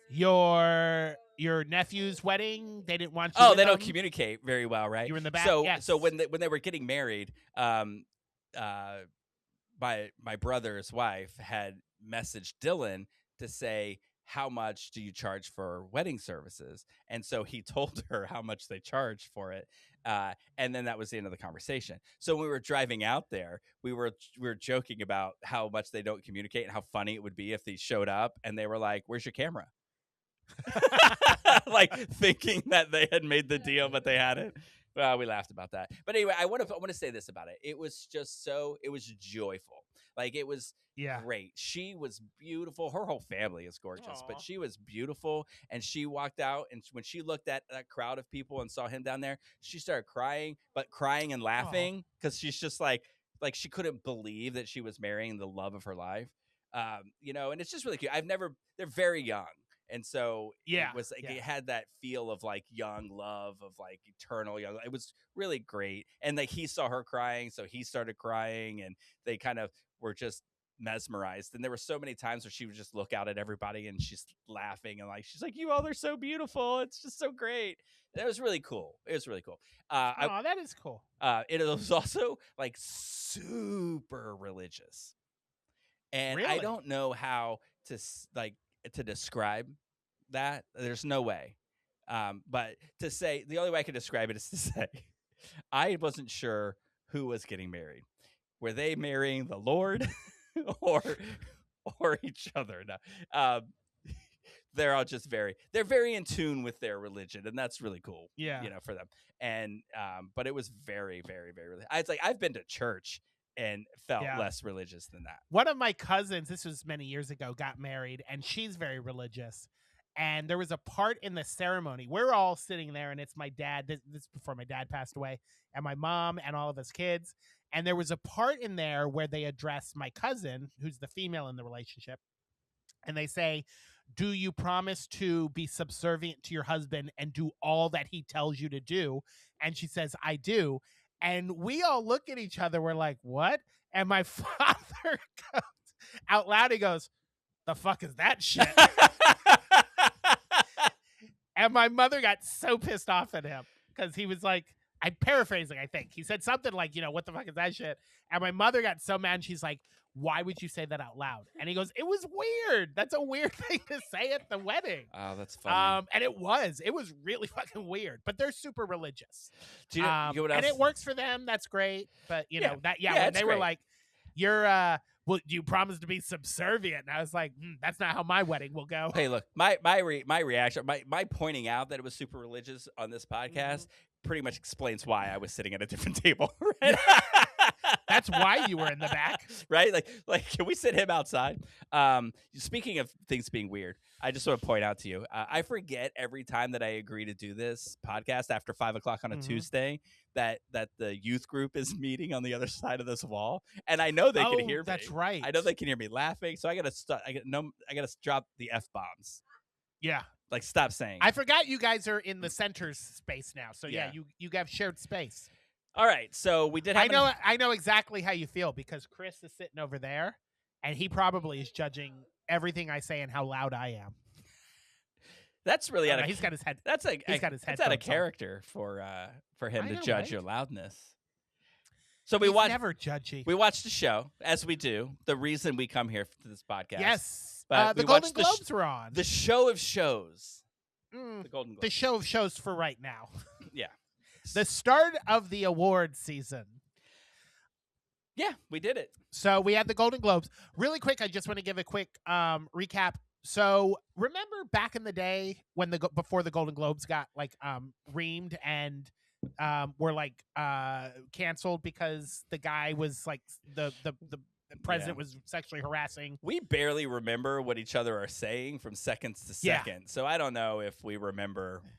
Well, you'll remember this. But Because yeah. back in the day, remember they had the Lifetime Achievement Award that they call the Cecil B. DeMille Award, and they would present it during the show. Yes. And the actor would get up and they would give this long speech. And like Jodie Foster came very famously publicly came out. Robert Downey Jr. got one. So they stopped ever since the whole they came back from COVID. And they had the Cecil B. DeMille Award, which is the movie award, and then they introduced the Carol Burnett Award, which is the Lifetime Achievement Award for television. So they have the movie and the television, and after they came back from COVID, they stopped showing them on TV, and they turned it into an event called Golden Eve, and they have an event the day before the Golden Globes. So I just want to give a shout out because I really loved who they gave the awards to this year. The Cecil B. DeMille Award was given to Helen Mirren, who is fantastic. She was in The Queen. She's in some new Paramount. She's in show with Harrison Mobland, and Ford. she is brilliant Yeah, in Mobland. Wonderful. I love her. And then the Carol Burnett Award was given to Sarah Jessica Parker. So a fellow New Yorker who lives in the Upper West Side, and I hope to one day run into her and Matthew Broderick. Hopefully she was smiling when she got the award, so people didn't have to say, why the long face? Oh, don't be mean. Don't be mean. Anyway, she was lovely, and it was both of them got their awards. Listen, Linda, listen. Yes. Linda. She is beautiful and talented and more famous than I will ever be. So she can make fun of me all she wants, and she will win. Yeah. My little comment will mean nothing to her. Anyway, so they both got their awards the day before. So shout out to them because you can go on either the Golden Globes website or there's clips on YouTube and TikTok. I watched it on TikTok because that's where I watch everything these days. And they have their speeches on there, and they both give really great speeches. So I recommend everybody seek them out and watch them because they gave some really great speeches. I think that they need to bring those back. I don't They that they do do. them on the eve before. I don't either. If it's a don't lifetime either. achievement, why isn't it good enough for your broadcast? And then, not to get too deep into the show, but on top of that, they gave best musical score during one of the commercial breaks. And it's the only award that they from the Golden Globes night that they gave off camera. And they were like, "Oh, well, we were running out of time." First of all, Run late. run late. You already ran 20 minutes over. Run an extra 5 minutes and play the one award that you ran during a commercial break. It was weird they just chose one. Cut some of the stupid banter in half. Right? Maybe that whole thing between George Clooney and Don Cheadle at the end. Yeah. That totally could have been 2 minutes you gave to the best score for their speech. I can think of another Anyway. thing they could have got rid of, but we'll talk about that when we get to it. Ugh, I think I know what you mean. No, you mean that thing? Yes. No, the thing before that thing, definitely. Anyway. You know what I mean. What So- if we forget to tell later and we're like, you know what I mean? We'll talk about it. And everybody's like, what the fuck? Tell us. Well, we'll just do it right now. Do you mean the heated rivalry thing? Yes. No. The UFC stupid shit before that they can get rid of. Listen, here we go. We're gonna hash this out real Let's quick. do it. I watched all of Heated Rivalry, Okay. and you were right. It's phenomenal. Wait. Say that again. Episodes Say what you just said again. episodes 3, 5, 5, and and 6. 6. By the way, the title of this Brilliant, podcast right? will not be Jeremy Was Right, so don't even mention it. Jeremy's +1 said he was right. 3, 5, and 6 are phenomenal. They're Yeah. actual shows that have character development and a storyline that's really great and wonderful and amazing. And one of the great scenes of this all, and I don't want to give too much away for those who haven't seen it. Sure. Yeah. You know, is the fireplace scene at the cottage. Well, When he says, "I'm coming to the cottage," which your shirt says, I'm coming to the cottage. great line at a great moment and incredible. And when they're sitting there, that was about love. That scene at the fireplace was about two guys whose profession demands that they are public and straight, or that they feel like stifles their ability to be in love with each other, but there they are in love with each other for the first time, and it's great. They ruined it. They ruined that scene for me when they did this. It's like I looked at everybody in the room and I said, tell me you're gay for pay without telling me you're gay for pay. Because when they were up there, it was all about being broy and talking about straight women who watch the show. Yeah. There was I will say there was no acknowledgement from them whatsoever of or I hate it when people say, like, you watch American Idol, and they'll do this on American Idol. If you're watching American Idol and some cute, twink is singing a song and they're like, "Oh, girls are gonna love you," and then somebody will go, "And some boys." Like, why couldn't they have added that line to their little banter back and forth? Your moms and your daughters and your sisters are watching. Yeah, well, some of your brothers are too. Yeah. Now, I will say, they did not write the script. So I just want to make sure that we are being judgmental because this happened throughout the evening. Stupid fucking bits that are put on by the Golden Globes in conjunction with CBS, who I now call Baby Fox News, doing stupid shit like, CBS is going to be airing UFC, so let's bring out 2 UFC fighters. It was a pathetic commercial for CBS. It was so fucking stupid. I want to tell you, and the fact that they would attach it to my boys drives me up a fucking wall. I'm gonna give you that. I'm gonna go with that, and I'm gonna be mad at CBS for not allowing them to admit it was gay. I mean, even when the host mentioned it, they never mentioned it was a gay show. So if you've never heard of Heated Rivalry and you watch that, you'll never know it was about 2 gay people. Yeah. Now, I will say, and one thing why I put most of the blame on Golden Globes and CBS is because both of them in their interviews this past week on Jimmy Fallon and Seth Rogen, that's the wrong show. Seth Meyers. They were on the studio? But they really did hit it big. They specifically point out their love for the gay audience and why this is an important story for the gay audience. So in their interviews, they are embracing the gay community. They've done a lot of promotion in whatever town they go to gay bars and they watch the show with gay audiences. There is a push with particularly the Golden Globes, CBS, and like the marketing of this to be like, oh my God, girls and mothers really love this show. Honestly, I'm glad that this is resonating with a lot of people.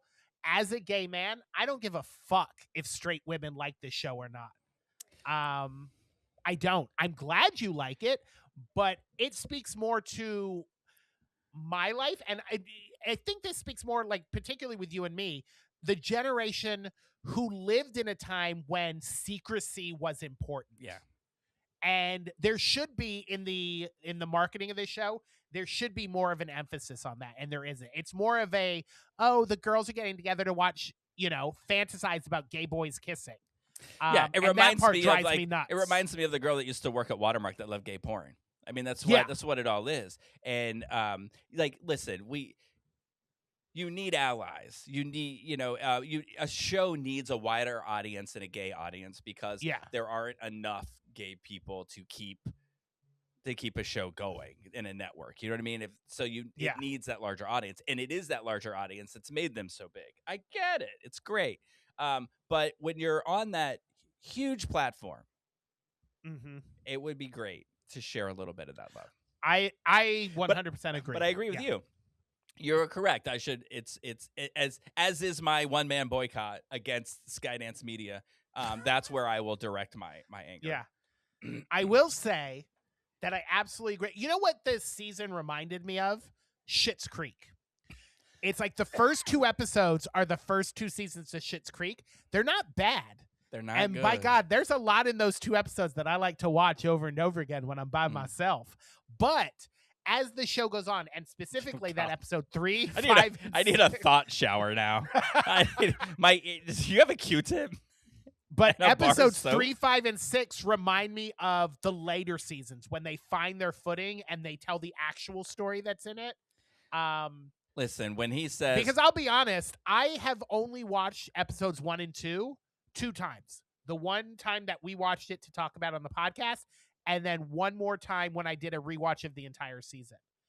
Episodes 5 and 6, I have watched multiple times, because particularly episode 6 when they're at the cottage, because I feel like that's the episode that really hooked people and was like, you know what? This story is bigger than what those first episodes were. well, you got to give love to episode 3 because 5 and 6 wouldn't happen without episode 3. Yes. Like Now, episode they would 3, not I have don't know had if you that know this. fireside chat without that guy. Episode 3 is actually the first book in the Ah. series. So, really quick. I bought the whole series. So I'm currently reading, the first book is Game Changer, which is episode 3 is the entire, but there's a lot cut out, obviously, because it's one episode of the show. But the entire first book is episode 3. Episode 2 is Heated Rivalry. And then the next 3 books. Oh my God, I thought that was one book. I was like, Jesus Christ. Are 3 different couples. It's like this. They're all in the same universe, but it's all about gay hockey players. And Heated Rivalry was her most popular book, so she did a sequel to it called The Long Game. But all the other stories feed into Ilya and Hollander's story. I forget his first name. Shane. It feeds into their story. So the second season is probably going to include, sort of like episode 3, the other books, but it's all tied together in a. I know you hate multiverse universes, but it's all in the same universe. We've got to move on from Heater. We can't do 30 minutes on Heater Rivalry. But just know it is. You were correct. I do like it. 5 and 6. I'll probably watch the next season as long as it's more than gay porn. That makes me happy that you got. What did you think of Nikki Glaser? I love Nikki Glaser. There are things that she does, and she did this last year, and this happens every time somebody has a good hosting gig at an award show and they bring them back. They basically try to do the same thing, but with slight variances. And like last year, she did that Conclave song where they stopped her halfway and they're like, oh, this isn't a good song. This is a stupid bit. I shouldn't be doing this. And she did it this year with Timmy Tim and his Marty Supreme thing. And then Fran Drescher comes out and she's like, this is stupid. Your voice is annoying, which was cute. It was cute. But and it was funny when she said, wow, that means a lot coming from you. Yeah. So I liked it, but there was a lot of, hey, this worked last year. Let's redo this. Yeah, the song, we could have done without the song. But I do want to say, here's my overall impression of Nikki Glaser doing this. She's fresh. Like she seems fresh and new to me, but she's classic because she roasts everybody, but she doesn't go too far. She makes it she fun. does it in a very loving, and I think what it is, and I think that any host that hosts anything else should kind of make note of this, is when she goes to that point that seems like, oh, that joke might be too far, she apologizes. She's like, I shouldn't have done that joke. And that makes the joke even funnier. She did it with the Leonardo DiCaprio when she's talking about, you're not very open in interviews, so the only interview I could find was your Teen Beat interview. And then when she talks about Sean Penn and his prior drug use, and she's like, I got the okay to do that joke from your friend Charlie Sheen. So I'm sorry, but Charlie Sheen said it was okay. It was Charlie Sheen and somebody else. Oh, it was two people. Yeah, Who was the other one? I forget, but it was I hilarious. don't remember. Yeah. Yeah, I think she's funny. I've always thought she was funny, even when she does the roasts. But yeah, she adds a bit of like classiness to it. Yeah. She never goes too far. No, and she's political, but she's funny about it. Like she is great. Like I've been saying, like, you know, oh, I want to see like Billy Crystal come back. She fills that void for those. She does. And she does these little classic, like at the very end, she's wearing this is Spinal Tap hat for Rob Reiner. And she says we dialed it up to 11 for this show. Kind of as a callback to him because he died. And she made a callback to this Spinal Tap. I like those kind of classy moments. Yeah, she's good. My favorite, I don't know, here's a joke she made that I loved. And because it's on my mind lately, where she said, I know what joke, where she said, she goes, CBS News, something about the world's newest place to see BS News. Yeah, I wrote that down. I love that joke. Yeah, she's great. I love, and this is why I love the South Park guys. I love people who come into CBS, into their house, and then drag them for being the dipshits that they are. Yeah. I love it. Yeah. I didn't appreciate the commentary as people walked up. The first time it happened, I was like, what the hell is that? Is somebody's mic on that's not supposed to be on? Oh, my God. I wrote a note. I was like, whoever that guy is, do not ever let him. He's the guy from Variety, and he does the red carpet for Variety. Never let him do it again. It was god-awful. And I felt bad because I don't normally watch the pre-shows because it annoys me. But I started because I have cable now. So I watched the E! Pre-show, and the two people they had doing it were so fucking obnoxious I had to turn it off. So I turned on the CBS pre-show, and it was the Entertainment Tonight people doing it, and they were really good. Their questions were really thought-provoking, and it was classy, and I liked them. And I was like, oh, you know what? E! should watch Entertainment Tonight to know how to do this. And then the guy was with the Variety guy doing that stupid banter. And I was like, you just killed all the good grace I had for you. So I forget who it was. If you watched the pre-show, maybe you saw somebody was accepting an award and said, I'm not going to give a big speech about it because I did on the red carpet. What was the thing? That was Jean Smart from Hacks. Yeah. She was wearing a Be Good pin. For the lady who was assassinated. I'm going to use the word assassinated since everybody used fucking assassinate for Charlie Kirk getting shot. When ICE assassinated that lady, she wore the Be Good pin, and on the red carpet was basically telling everybody to get off their asses and to fight this shit, this bullshit we're putting up with. And that's what she was like. I said it on the red carpet. Get off your ass. Let's fight this. So that's why she didn't go into it on her speech. I love her though. And she won the next season coming up. Cause I know that people kind of started to get irritated when great actors, this happened with Julia Louis-Dreyfus.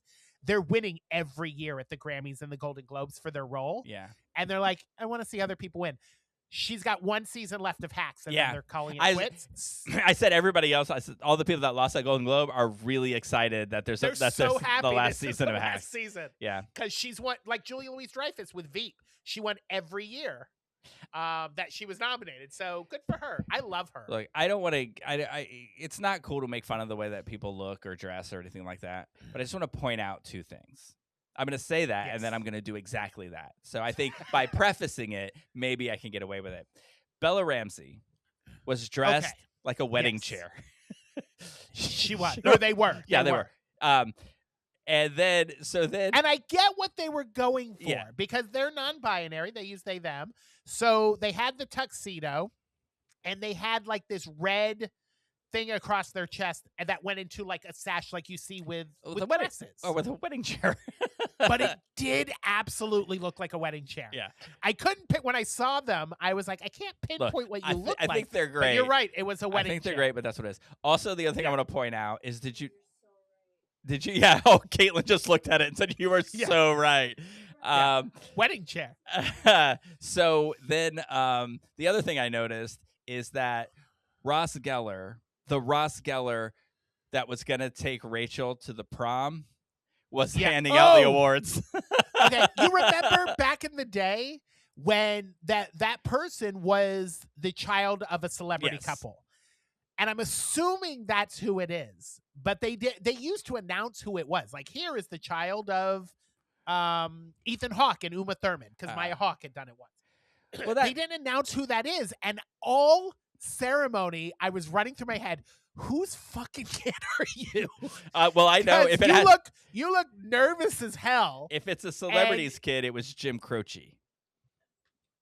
Oh my God. Doesn't he If look I like could that? put time in a The bubble. first thing I thought was, is that Jim Croce? And then I was like, no, actually, it looks like Ross from that episode of Friends. It does look like Ross from Yeah. the prom episode. I'm just trying to hit some highlights, and then we can go back and talk about anything else you want to. But things that I loved. Well, let's do this first. Let's talk about the podcast category. Okay. What is this? I want to say, first off, and because nobody else would say it, fuck you, Snoop Dogg. You little fucking bitch. Jeremy's had No. the last glass of wine. I am. This is the last in the bottle. Anyway, you came out first off in support of Donald Trump, so fuck you. Secondly, you were on I think it was a podcast, but I don't remember. It was an interview of some kind, talking about how he took his grandkids to see Lightyear, and he's like, how am I supposed to explain how two chicks kissed? How about you explain they're in love, just like anybody else, you dumb fuck? Yes, agreed. And then the fact that Amy Poehler get up there and gave him a hug, and when he came out, people applaud. Anybody who hugged him or applauded when he came out, fuck you too. I love you, Amy Poehler, but fuck you for normalizing the Trump support and homophobia. Do you know Fuck you for Do supporting. you know who that. wouldn't have? And I don't want to talk about this right now. Wanda Sykes. She wouldn't have. So I want to talk about it right now. I don't want to talk about it. I want to talk about the podcast thing. So what? Yeah. And he was insulting all of like everything surrounding this category is that they were making fun of it and insulting it. And I found that really odd. Not that we were nominated, but it's like No. But as people who have a podcast, fuck you. We work hard on Amy this. Poehler, do we? Amy Poehler was hilarious. We work on when this. she said something like she saw a podcast. She saw a podcast is basically two white guys putting in half the effort.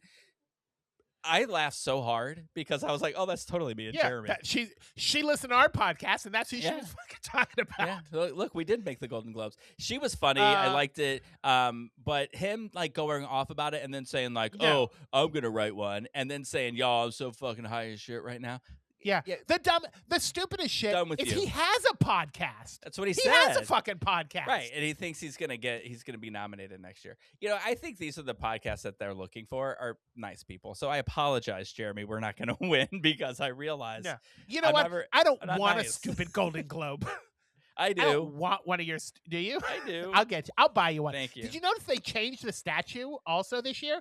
It's longer. Oh, I didn't know that. It used to be kind of shorter. It looked like a fucking like a 10-inch dildo.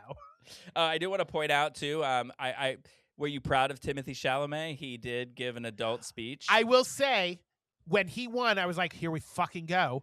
And then he got up there. I was like, "Good for you, Tim." Yeah. You know what? Maybe I don't care if you win the Oscar because you were very humble. And you were polite, not like Timmy last year. Timmy Bob Dylan dipshit over there being like, this is a game and I'm the best in the game. It's like, it's not a game. It's not a sport. Like when people win the Super Bowl or they win the Stanley Cup, you know what? You're the best team. You played the best. Yeah. When you're winning an award for a movie or a TV show, it's all subjective. You were the best for that group of people. Right. So calm down. In this moment in time. Yeah. And so, and the criteria for the podcast winner, by the way, to jump back to that, is weird. We looked it up. Did you know this? Like, did you? Yeah. Like, what was it? It's based on like how many people listen, how much money in advertising you make, like all of those things come into play. It's not voted on. Those are the things. Like that was weird to me. And then it was weird to me too, the whole like box office sensation category. Oh, the box office. Like how do they calculate it and decide, or is it voted on? It's just picked. Anything with the Golden Globes is picked by the foreign Hollywood press, which is the foreign Hollywood press. What it is, because it's in case the you big didn't know. film.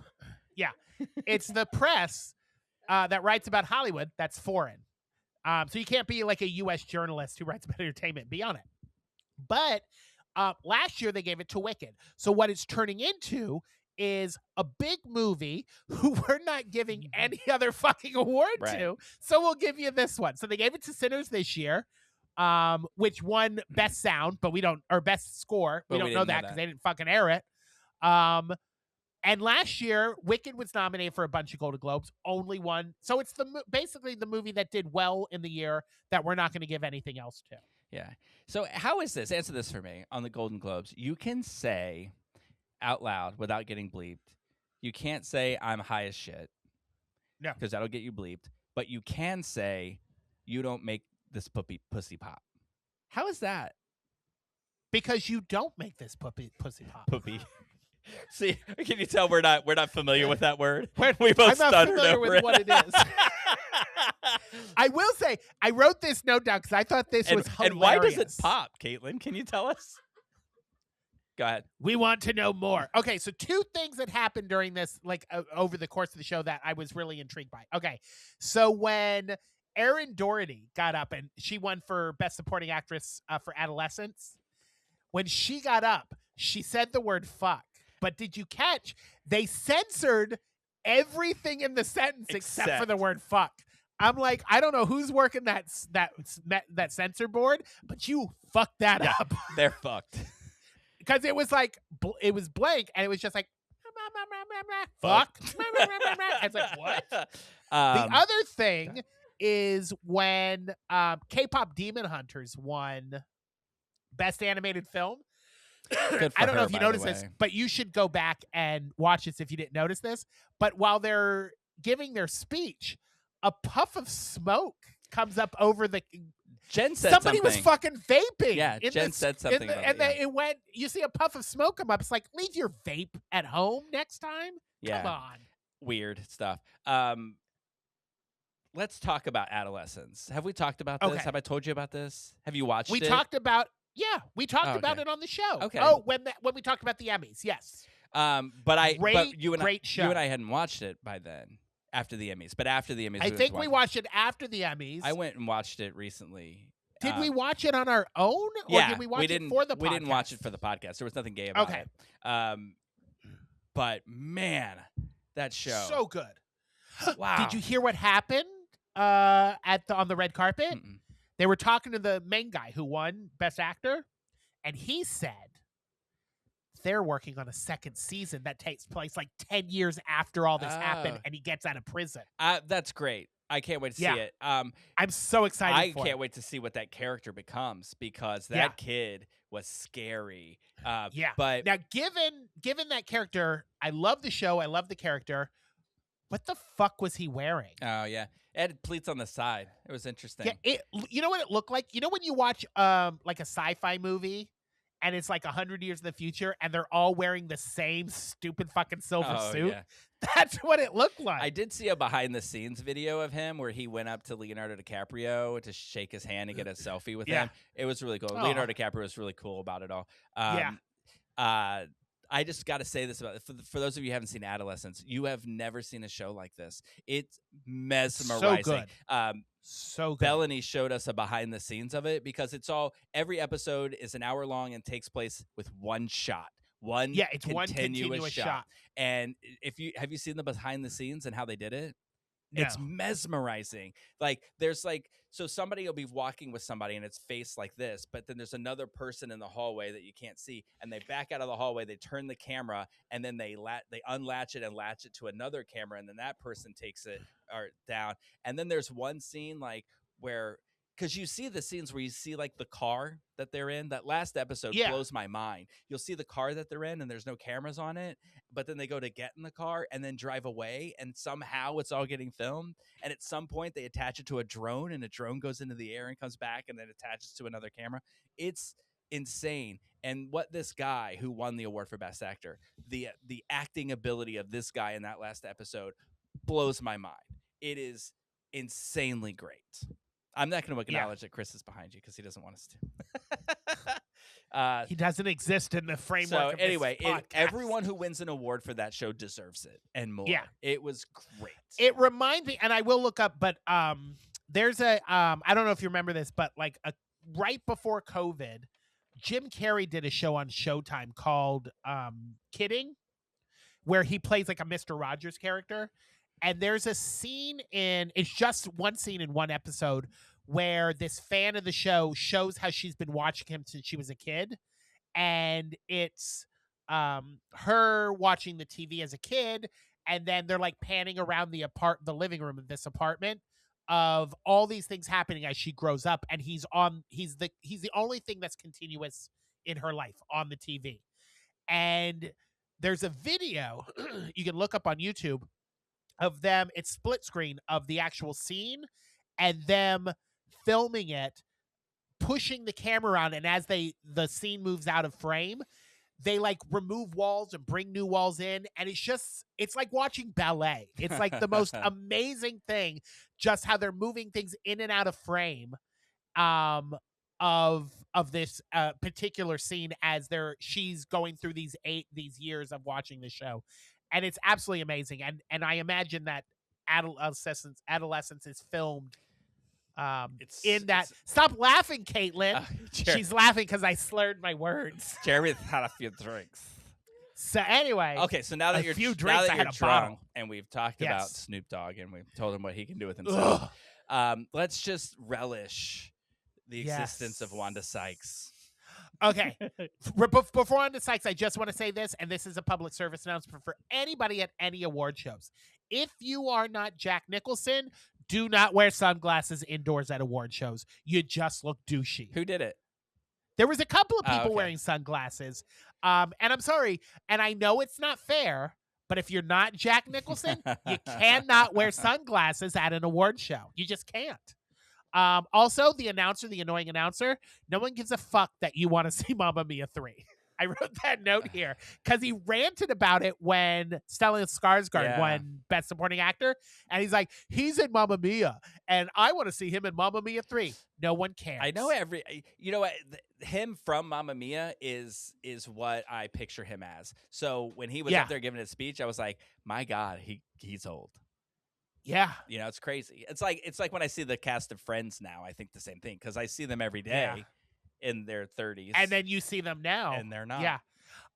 There's the Variety does a thing called Actors on Actors every award season. And CNN has all of them. Stellan Skarsgård and his son Alexander Skarsgård interview each other, and it is such an interest because I think it's the first time they've had a father and son actor duo interview each other, and it's such a fascinating interview to watch them talk about the movies they're in, because Alexander Skarsgård is in Pillion, which is that gay S&M movie. I just listening to them talk about film in that. It's one of those things, and I loved my father. He was a great guy. There was a lot that we connected with, but to have something like to watch a father and son have that kind of connection like film and to talk on that level is just such an interesting thing to watch. And to ask questions like, where did you learn fisting? Yeah. I assume that's part of Pillion. Absolutely. I feel like that's Swedish for fisting, Pillion. All right. Can we talk about Wanda Sykes? Can we talk about Wanda Sykes?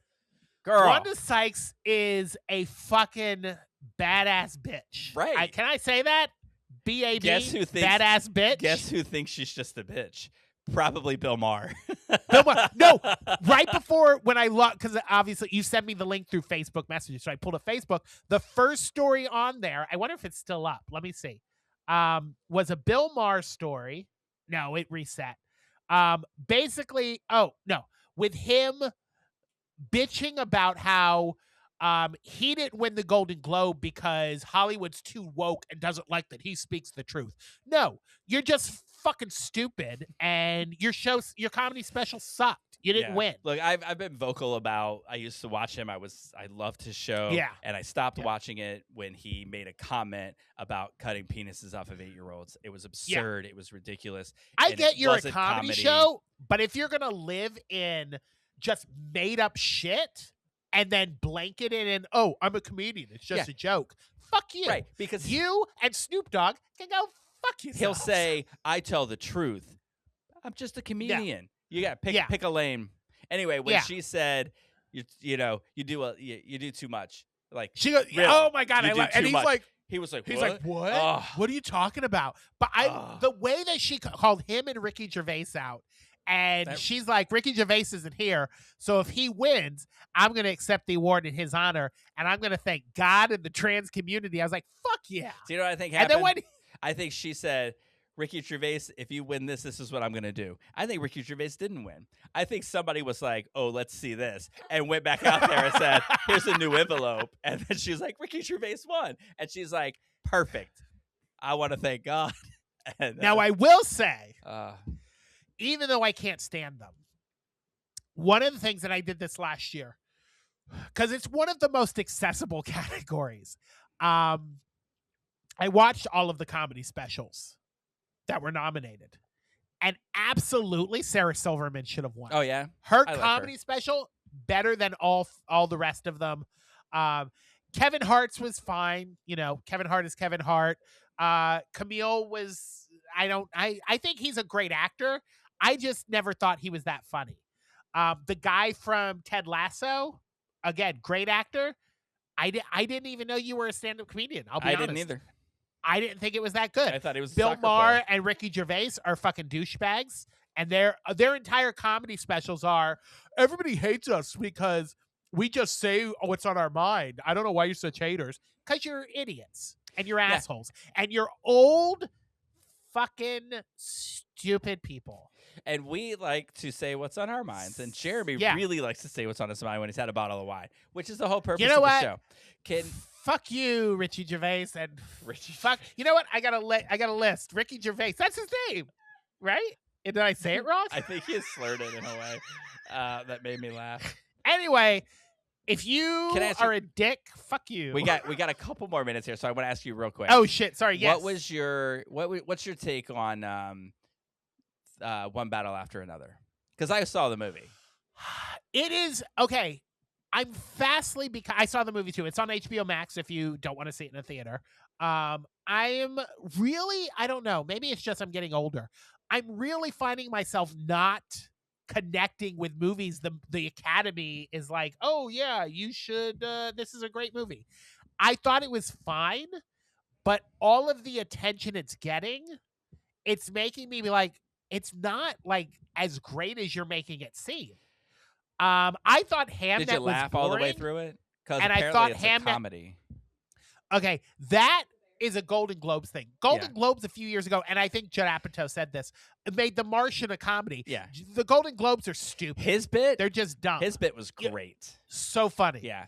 I will say one thing I do like about One Battle After Another is I think Paul Thomas Anderson is a brilliant director. He did Boogie Nights. He did Magnolia.